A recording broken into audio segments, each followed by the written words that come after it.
علاش بزاف جزائريين يروحوا لتونس يهربوا لتونس؟ يروحوا على جال لي زانفراستركتور، على جال الخدمات، ماشي غير الخدمات. هذاك مهم جدا تحس روحك باللي ماكش متهم، مهم جدا تحس روحك باللي راك مرتاح، مهم جدا تحس روحك باللي الناس ماهيش حاس ذاتك والله تتحاكم فيك. نوع من المحاكمه. الجزائريين مش تاع السياحه صراحه، السياحه الداخليه عندها متطلبات، من بين اهم المتطلبات انه ما تدخلش روحك، من بين اهم المتطلبات انك تحترم الحريه تاع غيرك، انك تحطو الاز، انك ما تدبرش عليه، انك تقولوا جيب لي فريت يجيب لك فريت ماشي يجيب لك لابيوري، ان امور بسيطه دو ريان ديتو يمد لك البابي، انه حاجه بسيطه دو ريان ديتو توصي عليها.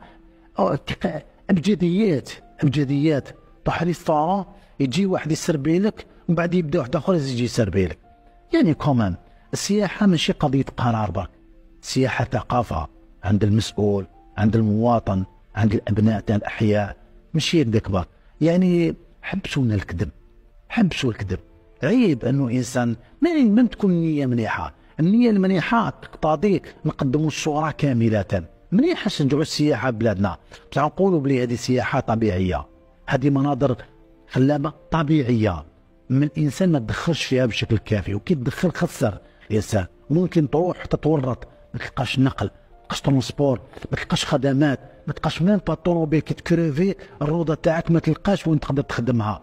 ناس تغلق بكري، الخمسه الحوانت مغلوقين، هذه سياحه، هذه كلش مغلوق في الليل. يعني كومان مليح انه نشجعوا حاجه كيما هذه. يصح افضل محتوى هو المحتوى الصادق.